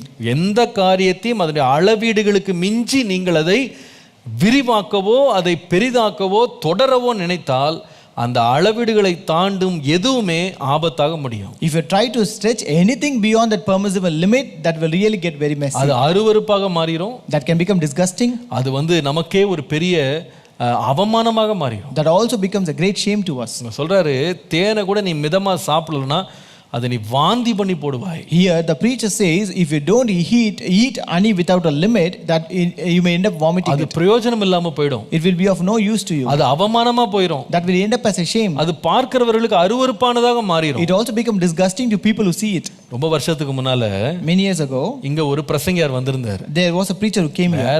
வேற ஒரு மினிஸ்ட்ரியினுடைய கான்ஃபரன்ஸ் நடத்துறதுக்கு இந்த இடத்தை கேட்டிருந்தாங்க. சர்ச்சில் நடந்துட்டு இருந்துச்சு. So they asked this place to conduct a conference of some other church, and that meeting was conducting here. அப்ப நான் இங்க இல்ல, ஆனா நான் பிரசங்கம் முடிச்ச உடனே அந்த பிரசங்கியாரை பார்ப்பதற்காக அந்த ஆர்கனைசேஷன்ல உள்ள ஒரு தலைவர் வந்து என்னை கூப்பிட்டாரு. So I was not here, but after that preacher finished his sermon, that leader of that organization called me to see that preacher. அப்ப நான் வந்து அவரோட உட்கார்ந்து கொஞ்ச நேரம் இந்த ஆலயத்துல உட்கார்ந்து பேசிட்டு இருந்தேன். I came to this church and I was speaking with him for some time. அப்போ அந்த ஒரு ஸ்நாக்ஸ் மாதிரி ஒன்னு ரெடி பண்ணியிருந்தோம். அது வடை, மெது வடை கொடுத்தோம். So we prepared a snacks for them. It is a vadai. மெது வடை கொடுத்தோம். It is a vadai. நான் நினைக்கிறேன் அந்த அந்த அந்த கப்ல அந்த சாசர்ல வந்து 2 வடை, பெரிய வடை வச்சிருந்தோம். So we had 2 vadas there. எல்லாருக்கும் 2 வடை தான் கொடுத்தாங்க. Everyone were given 2 vadas. அப்போ அவர் 2 வடை சாப்பிட்டுட்டு இருந்தார். என்கிட்ட பேசிட்டு இருக்கும்போதே சாப்பிட்டாரு. So he was eating 2 vadas as he was speaking to me. ரொம்ப ரசித்து ருசித்து சாப்பிட்டாரு. He enjoyed so much and he was eating it. அவர் நம்ம ஊர்க்காரர் கிடையாது. He is not from our place. Our வெளியூர்க்காரர். He is a foreigner. அவர் ரசிச்சு ருசித்து சாப்பிடுறத பார்த்த உடனே நான் நம்ம பிள்ளைங்கிட்ட சொல்லி, அப்பா இன்னும் 2 எடுத்துட்டு வாப்பா, ரொம்ப விரும்பி சாப்பிடுறாரு, இன்னும் 2 கொடுங்க அப்படின்னு. So when I saw him, he was eating deliciously. I asked our guys to bring another 2 vadas for him. அவங்களும் 2 வடையை இன்னொரு சாசர்ல எடுத்துட்டு வந்து அவர்கிட்ட வச்சாங்க. So they also brought another 2 vadas with a saucer and gave it to him. நான் சொன்னேன், brother நீங்க எடுத்துக்கிடுங்க, ஒன்னு எடுத்துக்கங்கன்னு சொன்னேன். I told him, brother, you take one more. அவர் சொன்னாரு, இல்ல போதும் pastor. He said, it is enough, pastor. நான் சொன்னேன், இல்ல 2 சின்ன வடை தானே, சாப்பிடுங்க, இன்னொன்னு நீங்க இவ்வளவு நேரம் பேசிருக்கீங்க, பசியா இருப்பீங்க, சாப்பிடுங்க. So I told you, it is only 2 in number. They are very small. You can have it because you might be hungry because of speaking so much. ஒரு வார்த்தை சொன்னாரு பாருங்க, அது எனக்கு இன்னைக்கு வரைக்கும் மறக்கல, எனக்கு ஒரு பெரிய பாடமா மாறிச்சு. So he told me a word that I could not forget even today, that became a lesson to me. அவர் சொன்னாரு, He told me, பாஸ்டர் எனக்கு இந்த மெது வடைனா எனக்கு பைத்தியம், எனக்கு ரொம்ப பிடிக்கும் எனக்கு. He said, I am very crazy about this vadai. ஆனா எனக்கு 3 வடை சாப்பிட வயிறுல இடம் இருக்கு. I have space to eat 3 vadas in my belly. ஆனா நான் 3 சாப்பிட்டுட்டேன்னா அடுத்த முறை அது மேல உள்ள ஆசை போயிடும். But if I eat 3, the next time I will not have desire to eat it. ஆகவே 2ஓட நிறுத்திக்கிறேன். So I will stop with 2. அப்ப அடுத்த முறை கூட அது விரும்பி சாப்பிடறதுக்கு ஒரு ஆசை இருக்கும் அப்படி. Therefore I will have a desire to eat it again. அவர் சொல்லிட்டு போயிட்டாராமா. நான் ரொம்ப யோசிச்சேன் அதை பத்தி. He spoke it and went away, but I thought about it. நிறைய வேளையில அளவுக்கு மிஞ்சிருச்சு வச்சுக்கிடுங்களேன், நல்ல காரியம் கூட திகட்டி போயிடும். Many times if something is too much, we will be ending up, we will not like it more. சில பேருக்கு சிலர் ரொம்ப பிடிச்சிரும், அவங்க பாட்டு பேசிட்டே இருப்பாங்க. Some people will like certain people so much that will keep on talking with them. ஆனா அளவுக்கு அதிகமா பேசிட்டீங்க, அவர்களோடு உள்ள நல் உறவு கூட மெதுவாக பிரிஞ்சு போயிடுவீங்க. But if you have spoken beyond the limit, then that good relationship will also get lost. அந்த நல்ல உறவுகளுக்கு கூட அளவான பேச்சு ரொம்ப அவசியம். A limited speech is very much essential for that good relationship. நல்ல உறவுக்கே அளவான பேச்சு அவசியமா இருக்குமானால் பரஸ்திரியினுடைய பேச்சுக்கு எவ்வளவு அளவு வைக்கணும் நீங்க யோசிச்சுக்கிடுங்க. So when even a good relationship need a limited speech, then how much limited it should be when it comes to immoral woman. நமக்கு தெரியணும் எது போதும் அப்படின்னு தெரியணும். We should know which is enough for us. நம்ம வந்து இன்னொருத்தரை பத்தி எல்லாமே தெரிஞ்சுக்கணும்னு அவசியம் கிடையாது. We need not we don't want to hear everything about other person. நாம வந்து எல்லாருடைய பிரச்சனையை நம்ம தீர்க்க முடியாது. We cannot solve everyone's problem. நாம எல்லாருடைய பிரச்சனைக்கு நம்ம உத்தரவாதம் எடுக்கவும் முடியாது. We cannot be held responsible for every problem of others. நம்மால உதவி செய்யலாம், கேட்கலாம், ஆனா அதற்கு ஒரு எல்லை இருக்கு. So we can ask, we can help, but there's a limit for that. நம்ம ஆரம்பிச்ச பேச்சு வந்து பயணம் மாதிரி போயிட கூடாது. So that the speech, that a conversation that started should not grow like a traveling. நீங்க வந்து இந்த பேச்சு வந்து தேன் ஒழுக ஆரம்பிச்சது. So this speech started as honey dripping. ஆனா இதோட முடிவு என்னன்னு பாத்தீங்கன்னா, but we know what is the end of it. நீதிமொழிகள் 5ஆம் அதிகாரம் 8ஆம் வசனத்துல இருந்து வாசிங்க. If you read Proverbs chapter 5 from verse 8 onwards, ஆரம்பிச்சது வார்த்தை. It started as words. ஆனா அது எங்க போய் விட்டுச்சுன்னு கேட்டிங்கன்னா, but where did it lead it to? 8ஆம் வசனத்துல verse 8, உன் வழியை அவளுக்கு தூரப்படுத்துன்னு போட்டிருக்கு. remove your way far from her. எப்படி? How? வார்த்தையில ஆரம்பிச்சது எங்க போய் விட்டுச்சுன்னா வழிக்கு போய் விட்டுச்சு. The thing that started as word ended as way. அவளுடைய வீட்டின் வாசலை கிட்டி சேராதேன்னு போட்டிருக்கு. and do not go near the door of her house. ஆரம்பிச்சது என்னது? What did it start as? தேன் ஒழுகிற பேச்சு. It began as a honey dripping speech. எப்படி தொடருதுன்னு கேட்டா பயணமா தொடருது. but it is continuing as a travel. பேச்சு பயணமாகுது. talk turned into a travel. வார்த்தை வீட்டு வாசலுக்கு போயிருச்சு. word went to the way of a house. வீட்டு வாசலுக்கே போயிடுச்சு. he went to the door of her house. ஞானி சொல்றாரு, பேச்சோட நிறுத்திக்கப்பா. The wise man says, you stop with speech alone. அதையே நீ கொஞ்சம் ஜாக்கிரதையா நிதானித்து கேளு. and that too you have to be very careful and very cautious about it. அவசியமானா மாத்திரம் பேசு. if it is necessary, you speak. உன் நாவை காத்துக்கொள். you withhold your tongue. நீ அந்த பேச்சில விட்டுட்டு அவளுடைய வழிக்கு நீ போவாயானால் நீ பேச்சிலிருந்து அவள் பாதைக்கு நீ திரும்புவாயானா நீ பத்திரமா திரும்பி வர மாட்ட. If you turn from your words into our way, then you will not return back safe. நிறைய வேளையில பாருங்க, ஏன் இந்த பேச்சில் கேர்ஃபுல்லா இருக்கு. நிறைய பேர் வந்து பேச ஆரம்பிச்சவங்க நிறைய பேர் தான் வழி விலகி போகிறதற்கும் வாழ்க்கையில அவங்க தேவையில்லாத காரியங்களுக்கு இடம் கொடுக்கவும் ஆயத்தமாயிட்டாங்க. The reason why we should be very careful in our speech is because people who started as words, they actually at last ended up diverting and distracting from their way and went away. 9ஆம் வசனத்தை நீங்க வாசிப்பீங்களானா, If you read verse 9, பேச்சிலிருந்து ஆரம்பிச்சு வீட்டு வாசலுக்கு போனது. so it started as talk and it traveled to our house. அவர் சொல்லுகிறார், இப்ப எச்சரிப்பா, Now he warns here, இவ்விதமாய் அவளுடைய வீட்டு வாசலை போய் நீ சேர்ந்தால் உன் மேன்மையை அந்நியர்களுக்கும் உன் ஆயுசின் காலத்தை கொடூரருக்கும் கொடுத்து விடுவாய். அந்நியர் உன் செல்வத்தினால் திருப்தி அடைவார்கள். உன் பிரயாசத்தின் பலன் புறத்தியாருடைய வீட்டிலே சேரும். lest you give your honor to others and your ears to the cruel one, lest aliens be filled with your wealth and your labors go to the house of a foreigner. எவ்வளவு எச்சரிப்பு இருக்கு பாருங்க. See how great caution it is. நமக்கு தெரியணும், இந்த டாபிக்கு மேல நம்மளால handle பண்ண முடியாது. நமக்கு தெரியணும், We should know we cannot handle this topic beyond this. இதற்கு மேல என்னால உத்தரவாதம் எடுக்க முடியாது. நமக்கு தெரியணும், We should know I cannot take responsibility beyond this. இது எனக்கு அவசியம் இல்லாத பேச்சு நமக்கு தெரியணும். We should know this speech is not necessary for me. சில பேர் பேசுறவங்க பேசிட்டே தான் இருப்பாங்க. Some people they keep on speaking, நமக்கு சொல்லணும், எப்போ எப்படி முடிக்கணும் நமக்கு தெரியணும். but we should know how to end it. நமக்கு சொல்லணும், சரி சிஸ்டர் நான் ஜெபிக்கிறேன், சரி பிரதர் நான் ஜெபிக்கிறேன், அதோட முடிச்சிடணும். We should say, okay sister I will pray, okay brother I will pray, and we should stop with that. நம்மகிட்ட எல்லாத்தையும் சொல்றதுனால எல்லா பிரச்சனையும் தீர்த்திட முடியாது. Just because they are saying everything to us, we cannot solve all their problems. நமக்கு தெரியணும், எது எல்லை மீறி போகுது நமக்கு தெரியணும். We should know where it is going beyond the limit. எங்க யார்கிட்ட எதை திருப்பணும் நமக்கு தெரியணும். We should know how to divert and turn it around. கர்த்தருடைய பரிசுத்த நாமத்திற்கு மகிமை உண்டாவதா. Glory be to the name of the Lord. எனக்கு ஒரு ஒரு நல்ல ஒரு பிசினஸ் மேன் எனக்கு தெரியும். I know a very good businessman. அவர் ஒரு முறை அவர் ஆபீஸ்க்கு நான் போயிருந்தேன். Once I happened to go to his office. அவர் ஆபீஸ்ல போகும்போது ஒருத்தர் ஃபோன் பண்ணாரு. So a person called him when I was in his office. அவர் அடுத்த முனையிலிருந்து அவர் போடுற சத்தம் என் காதுல இங்க உட்கார்ந்திருக்கேன் எனக்கு கேக்குது. I could hear the sound of the person who was speaking on the other side of the line. அவ்வளவு கோபமாக உரத்த குரல்ல பேசுறாரு. He was speaking at a higher tone, so furious. இவரை பார்த்துட்டு இருந்தேன், இவர் எப்படி ரியாக்ட் பண்றாரு நான் பார்த்துட்டே. I was just looking at this man, how he is reacting to that. அவர் கொஞ்சம் கூட அப்படி அசையவே இல்லை, ரொம்ப கூலா கேட்டுட்டே இருந்தாரு. He was very cool and calm.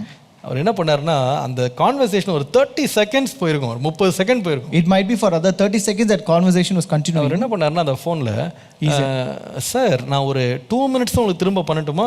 So he said, sir shall I call you back in another 2 minutes?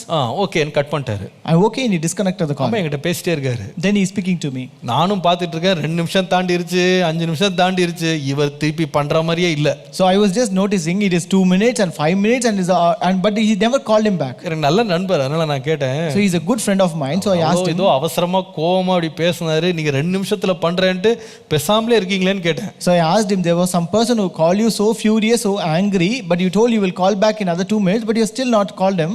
அவர் சொன்னாரு, He told me, பேசுவோம் pastor, we can speak pastor, ஆனா இதான் வழி, சிலரை வந்து அமைதிப்படுத்துறதுக்கு இதான் வழி. but this is the way to calm down certain people. அவருக்கும் கோவம் உச்சகட்டத்தில் இருக்கு. So he is so much tempered. எனக்கும் அவர் என்ன சொல்றாருன்னே புரியல. So even I cannot understand what he is trying to say. ஒரு மணி நேரம் கழிச்சு பேசினா அவருக்கும் கோவம் அடங்கிடும், எனக்கும் கொஞ்சம் கேட்கறது சொல்றது தெளிவா விளங்கும். If I speak again after 1 hour, even he will be bit cool, and I will also be able to understand what he is saying. அப்ப நானும் அவசியமில்லாத வார்த்தைகளை கேட்க வேண்டியது இல்ல. Therefore I will not be able to listen to things that are unnecessary. நானும் அவசியமில்லாத வார்த்தைகளை கோவத்துல திருப்பி பேச வேண்டியது இல்ல. So it would not be necessary for me to again repeat or speak back words. கடைசில ஒரு நல்ல கஸ்டமரை நான் இழக்க வேண்டியது இல்ல. At last I will not lose a good customer. அதான் அப்படி வெச்சிட்டேனாரு. That's why I disconnected. எனக்கு ஒரு நல்ல பாடமா அது அமைந்தது. That became a good lesson to me. அவர் திரும்ப சத்தம் போட்டு வச்சிருக்கலாம். He would have again shouted back at him. 2 மினிட்ஸ்ல பேசுறேன்னு வெச்சார். But he said, I'll call you back in 2 minutes, and disconnected it. இது போதும், இந்த எல்லைக்கு தாண்ட வேண்டாம். So this is enough, let us not go beyond this limit. நான் சொல்லுவேன், நமக்கு எல்லை தெரியணும். So we should know our boundaries. எல்லை தெரியணும். We should know our boundaries. தேன் ஒழுகிற பேச்சு வரும்போது எந்த எல்லையோட நிறுத்தணும்னு தெரியணும். When we have the honey dripping speeches, we should know the boundaries where we should stop. இங்கிலீஷ்ல சொல்லுவாங்க, I want to take leave ன்னு சொல்லுவாங்க. Let me take leave. நான் விடை பெறுகிறேன். So they say in English, let me take leave. தமிழ்ல சொல்லுவோம், பார்க்கலாமா? So they will say, shall we see? கிளம்பட்டுமா? Shall I leave? நமக்கு சொல்ல தெரியணும். We should know to tell that. போதும், நான் கிளம்புறேன். I'm leaving. இன்னொரு முறை பார்க்கலாம். Let us see one more time. நமக்கு எங்கேயும் போக வேண்டியது இல்லை. It's not necessary for us to leave. நான் பேச்சை நிறுத்துறதுக்கு சில வேளை கிளம்பணும். But sometimes we may have to leave to stop this conversation. அல்லது இன்னொரு வேலை முடிச்சுட்டு வந்துட்டுமா? Or shall I complete that work and return back? திருப்பி பேசலாமா? Shall we again call back later? அந்த நேரத்தில் அந்த உச்சக்கட்டத்தில் நீங்க நிறுத்துவீங்களானா? So when you are at the higher temper, when you stop there, நான் சொல்லுவேன் அந்த பேச்சினுடைய வலிமையை நீங்க என்ன பண்ணுவீங்கன்னா முற்றிலுமாக நீங்க நிறுத்தி விடுவீங்க. so you will stop the power or the intensity of that அந்த conversation. சோதனையினுடைய வலிமையை நீங்க நிறுத்திடுவீங்க. You will stop the power of the temptation. அன்பானவர்களே, My dear ones, தேனொழுக பேச்சும் பேச்சுக்கு ரெண்டாவது நமக்கு ஞானம் எதுக்கு தேவைன்னா எவ்வளவு எல்லையை நான் குறிக்கணும். so to handle honey dripping speeches, we need wisdom to set limits. பேச்சு பாதையா மாறக்கூடாது. Our talk should not become a travel. வார்த்தை வீடு வரைக்கும் போகக்கூடாது. A word should not go near to our house. ஒரு மனிதனுடைய உண்மை சம்பவம் எனக்கு தெரியும், உங்களுக்கு எச்சரிப்பா இருக்கும்படி சொல்றேன். So I know a real life incident of a person. I tell you that you might be cautious about. நம்முடைய சபையில் ஒரு விசுவாசியா இருந்தார். He was a believer in a church. நல்ல மனுஷன். He was a very good man. அன்பான மனுஷன். He was very loving. அவருடைய வாழ்க்கை தாறுமாறாய் பின்னால போனது. And later his life became totally different. அவருக்கு மனைவி 2 அழகான குழந்தைகள் இருந்தாங்க. He had a wife and 2 beautiful children. நல்ல குடும்பம். It was a good family. ஒரு நாள் அவர் காலையில ட்ரெயின்ல அவர் சென்னையில இங்கிருந்து சென்னைக்கு போறாரு. So one morning he was traveling from here to Chennai morning in a train. அவர் தினந்தோறும் போறதான் வேலைக்கு போறது. That is his usual routine to go to office. அன்றைக்கு அதே போல ட்ரெயின்ல ஏறி போனாரு. So even that day he went to office in the same way. போகும்போது அதே ட்ரெயின்ல அவருடைய பக்கத்துல ஒரு சீட் தள்ளி ஒரு பெண் அழுது கொண்டே போனாள். So in the same train he could find a woman next to him in the seat and she was crying all the way. அது என்ன எதற்கு அழுதாள்னு இவர் கேட்கிறாரு. So he asked her why she was crying. அவள் தன்னுடைய வாழ்க்கையின் சோக கதைகளை சொல்லுகிறாள். So she told all the sad story of her life. அவள் கேட்டார். இங்க இருந்து சென்ட்ரல் வரைக்கும் பேச்சு போயிட்டே இருந்துச்சு. So this conversation was traveling from here till central. அவளும் ஒரு இடத்துல வேலை செய்கிறதாய் சொன்னாள். She said she is also working in a place. நீங்க இந்த ட்ரெயின்ல தான் வருவீங்களான்னு கேட்டாரு. He asked, are you coming in this train? ஆமா இதுல தான் வருவேன். Yes, I used to travel in this train. சொன்னாரு எனக்கு இப்ப வேலைக்கு நேரம் ஆயிருச்சு. He told her it's time for me to work. நாளைக்கு நீங்க வாங்க. So நாம பேசலாம். You come again tomorrow, let us speak. நாளைக்கு அந்த அம்மா வந்தாங்க. That woman came again the next day. நாளைக்கு வாங்க நம்ம பேசலாம். You come tomorrow again, we will speak. நான் ஆண்டவருடைய வார்த்தையை உங்களுக்கு சொல்றேன். I will tell you the word of God. இவர் சுவிசேஷம் சொல்ல ஆரம்பிச்சாரு. He started to say the gospel. அதுக்கு அப்புறமா கொஞ்சம் கொஞ்சமா பேச்சு வளர்ந்து So as the conversation began to grow, முடிவு என்னன்னா சுருக்கமா சொல்லலாம், இன்னைக்கு அவர் மனைவியோட இல்ல அந்த பெண்ணோட தான் வாழ்க்கை நடத்துறாரு. the end is that he is not living with his wife today, he is living with that woman. ஏன்? Why? எங்க நிறுத்தணும்னு தெரியல. You don't know where to stop. எங்க நிறுத்தணும்னு தெரியல. You don't know where to stop. சில பேர் அநேகர் மேல் பரிதாபப்பட்டே தங்கள் வாழ்க்கையை பரிதாபமாக்கிட்டாங்க. Many people being pity for others, they have made their life a pitiful. சில பேர் இயேசுவோட ரொம்ப இரக்கம் அவங்களுக்கு இருக்கு. Many people are so compassionate than Jesus. தங்கள் மனைவி மேல் இரக்கம் காட்ட மாட்டாங்க. They don't show mercy to their wife. மற்றவர்கள் மேல் அவ்வளவு இரக்கம் பொழிவார்கள். But they will show mercy to other people. இப்படிப்பட்ட காரியங்கள் நம்மை பாதாளத்துக்கு தான் தள்ளும். These kind of things will just push us into pit. தேன் ஒழுகின பேச்சு எங்க போயிடுச்சான்? சொல்றார், மகனே அவள் வீட்டு வாசலுக்கு போயிராத. Here he says this honey dripping speeches ended up near our house. அவள் பாதைக்கு போய் நிக்காத. Don't go our way. முடிவில் உன்னை அதை தீண்டி விடும். At last it will affect you. உன் வாழ்க்கை கசப்பாக்கும். It will make your life a bitter. உன் ஆயுசு காலம் கொடூரமாய் மாறிடும். And your entire lifetime will become so terrible. இவ்வளவு நாள் நீ சேர்த்த எல்லா பிரயாசத்தின் பலன் வேறொருத்தர் வீட்ல போய் சேர்ந்துரும். And all your labors will go to the house of a foreigner. 11ஆம் வசனத்துல முடிவில உன் மாமிசமும் உன் சரீரம் கூட உருவழிஞ்சு போயிடும். And verse 11 says, at last when your flesh and your body will be consumed. நம்ம எச்சரிப்பா இருக்கணும். We should be very careful. கடைசியாக at last நீதிமொழிகள் 27:7 Proverbs 27:7 எவ்விதமாக தேன் ஒழுகும் பேச்சிலிருந்து நம்மை நாம் தப்பித்துக் கொள்ள வேண்டும். How to escape or be delivered from honey dripping speeches. திருப்தி அடைந்தவன் தேன் கூட்டையும் மிதிப்பான், பசி உள்ளவனுக்கோ கசப்பான பதார்த்தங்களும் தித்திப்பாய் இருக்கும். A satisfied soul loathes the honeycomb, but to loathes the honeycomb, but to a hungry soul every bitter thing is sweet. திருப்தி அடைந்தவன் தேன் கூட்டையும் மிதிப்பான். A satisfied soul loathes the honeycomb. நல்லா கவனிங்க. Listen carefully. தேன் ஒழுகும் பேச்சுக்கு ஒருவன் தன்னை தப்பித்துக் கொள்ள வேண்டுமா? If a person ought to be protected from the honey dripping speeches, அவன் எப்படி தப்பித்துக் கொள்ளலாம்னு கேட்டா, how can he be delivered? முதல்ல அவன் யாரா இருக்கணும்னா திருப்தி அடைந்தவனா இருக்கணும். First he should be satisfied. திருப்தி எங்க வரும்? Where we will be alone. இந்த சம்பவம் இதனுடைய பின்னணி உங்களுக்கு என்னன்னு தெரியும். So you know the background of this incident. தேன் ஒழுகும்படி ஒரு பரஸ்திரீ பேசினா கூட ஒரு மனுஷன் விழாம இருக்கணும்னா அவள் கொடுக்கிற தேனை பார்க்கிலும் அவன் முதலாவது தனிப்பட்ட விதமாய் திருப்தி அடைந்தவனா இருக்கணும். So even when there is a honey dripping woman who speaks honey dripping speeches, he should not be satisfied with that honey. It means that he should be already satisfied by his own. என்ன திருப்தி அது? What is satisfaction? அதே பகுதியை நீங்க நீதிமொழிகள் 5ஆம் அதிகாரம் 15 இருந்து 20 வாசிப்பீர்களானால், If you read Proverbs 5 verse 15 to 20, உன் கிணற்றில் உள்ள தண்ணீரையும் உன் துறவில் ஊறுகிற ஜலத்தையும் பானம் பண்ணு, உன் ஊற்றுகள் வெளியிலும் உன் வாய்க்கால்கள் வீதியிலேயும் பாய்வதாக, அவைகள் அந்நியருக்கு உரியவைகளாயிராமல் உனக்கே உரியவைகளாய் இருப்பதாக, உன் ஊற்றுக்கண் ஆசீர்வதிக்கப்படுவதாக, உன் இளவயதின் மனைவியோடே மகிழ்ந்திரு, அவளே நேசிக்கப்படத்தக்க பெண்மானும் அழகான வரையாடும் போல் இருப்பாளாக, அவளுடைய ஸ்தனங்களே எப்பொழுதும் உன்னை திருப்தி செய்வதாக, அவளுடைய நேசத்தால் நீ எப்பொழுதும் மயங்கி இருப்பாயாக. என் மகனே, நீ பரஸ்திரியின் மேல் மயங்கி திரிந்து அந்நிய ஸ்திரீயின் மார்பை தழுவ வேண்டியது என்ன? Drink water from your own cistern and running water from your own well. Should your fountains be dispersed abroad, streams of water in the streets, let them be only your own and not for strangers with you. Let your fountain be blessed and rejoice with the wife of your youth. As a loving deer and graceful doe, let her breast satisfy you at all times and always be enraptured with her love. For why should you, my son, be enraptured by an immoral woman and be embraced in the arms of a seductress? ஒரு காலம் ஒரு பக்கம் பேச்சுக்கே நீ கேர்ஃபுல்லா இருன்னு வாலிபனுக்கு புத்தி சொல்றாரு. So on one side, at one time he says to the young man, you should be very careful about the words. தொடர்ந்து பேசும்போது யார்ட்ட பேசுறாருன்னா திருமணமான தன் பிள்ளைகிட்ட சொல்றாரு. But when it continues, he speaks to his son who is married. ஏப்பா, நீ திருமணம் பண்ணிட்டல்ல, My son, you are married, right? நீ உன் மனைவியில திருப்தியாயிரு. You be satisfied with your wife. கர்த்தர் உனக்கு கொடுத்ததுல திருப்தியாயிரு. You be satisfied with what God has given you. கர்த்தர் கொடுக்காதது உனக்கு திருப்தியை கொடுக்கும் நினைக்காத. Don't think that which God has not given you will satisfy you. அது உன்னை தீண்டி விடும். It will really affect you. பாருங்க, நமக்கு தெரியணும் யாருல எதுல எந்த இடத்துல நம்ம திருப்தியை காணணும்ன்றதை தீர்மானிக்க வேண்டியது நம்ம கையில இருக்கு. So it is vested in our hand to make the decision to where, why and in whom to satisfy. ஒரு வாலிப பிள்ளையா இருப்பாயானால், If you are a young man, உன்னுடைய குடும்பத்துல நீ திருப்தியா இருப்பா. you should be satisfied with your family. கர்த்தர் உனக்கு கொடுத்திருக்கிற பெற்றோர் கொடுக்கிற அன்புல, அவங்க கொடுக்கிற அரவணைப்புல நீ திருப்தியா இரு. You be satisfied with the love and the care that your parents give you. நீ திருமணம் ஆகி விட்டாயா? If you are married, நான் சொல்லுவேன், உன்னுடைய கணவன் உன் மனைவியோடு நீ திருப்தியா இரு. you be satisfied with your husband and wife. நீ இருக்கிற இடத்துல கர்த்தர் உனக்கு கொடுத்தல திருப்தியா இரு. You be satisfied in the place where you are with what God has given you. பிறர் பொருளை நீ இச்சிக்காத.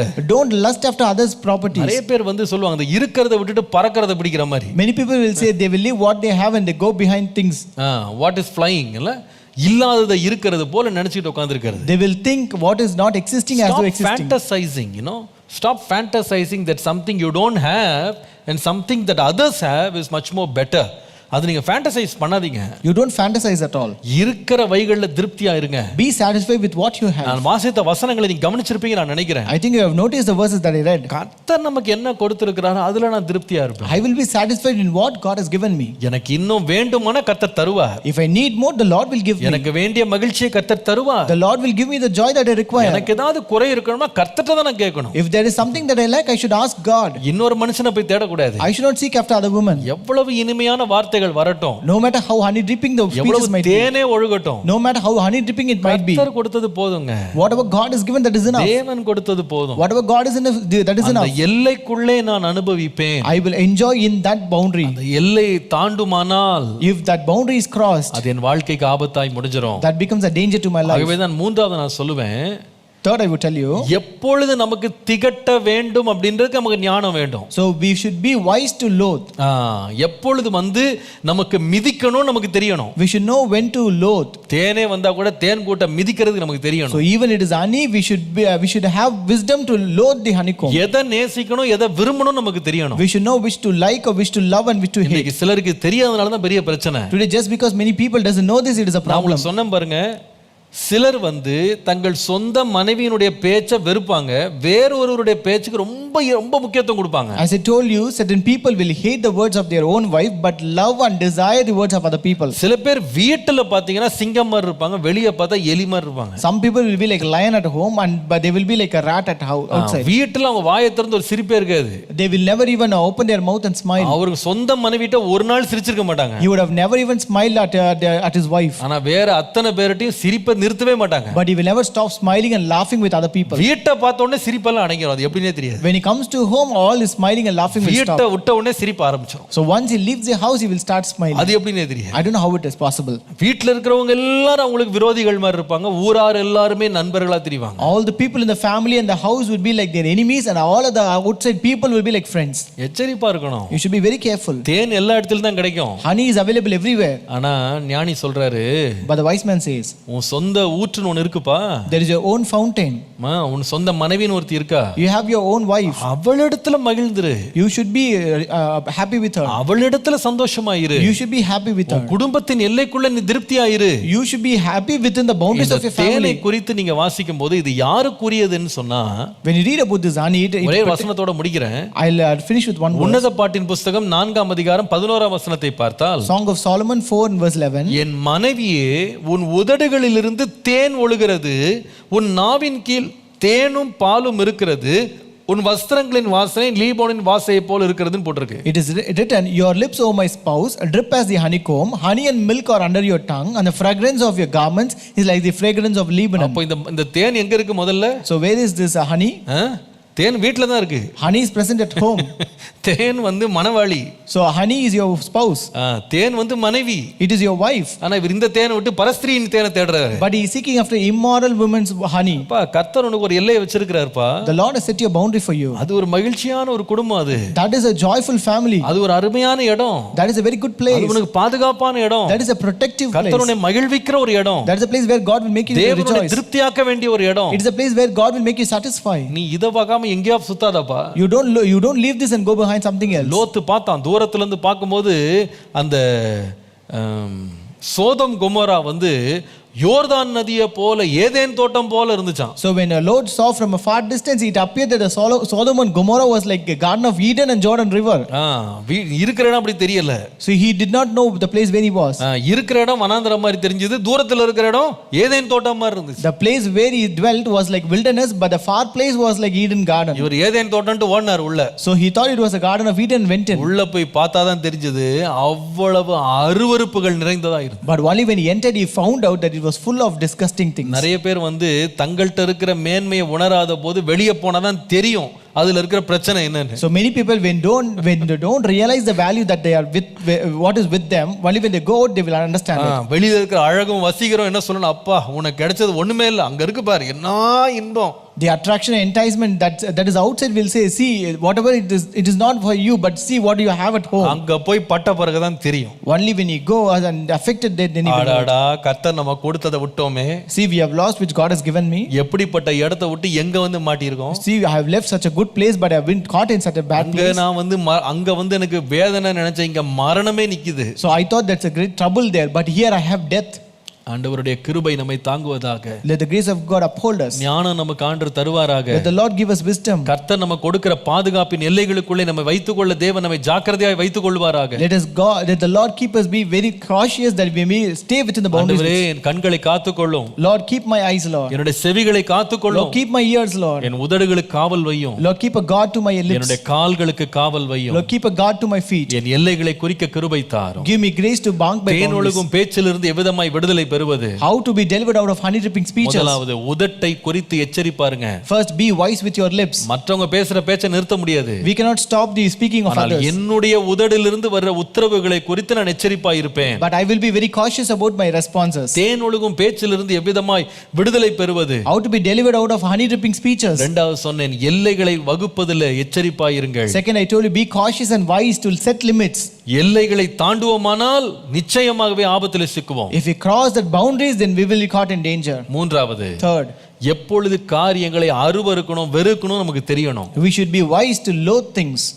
எதுல திகட்டணும் நமக்கு தெரியணும். We should be wise to loathe and wish to hate and எதுல திருப்தியா இருக்கணும் நமக்கு தெரியணும். we should know in which we should satisfy. உன் சொந்த தேன் கூட்டில் நீ திருப்தியா இருப்பாயானால் மற்ற எந்த தேனும் உனக்கு ரொம்ப இனிப்பாக தெரியாது. If you are satisfied in your own honeycomb, you will not find other honey to be very sweet. ஆண்டவரே இதிலே நான் எச்சரிப்பா இருக்க கிருபை தாரும். Lord, give me grace that I may be very cautious in this. ஜெபிப்போமா? Shall we pray? கண்களை மூடி தேவனை நோக்கி பார்ப்போம். Let us close our eyes and look unto the Lord. எந்த வயதினரா நீங்க இந்த செய்தியை கேட்டுக்கொண்டிருக்கலாம். You might be listening to the sermon of any age. கர்த்தர் நம்மோடு பேசுறாரு. But the Lord is speaking.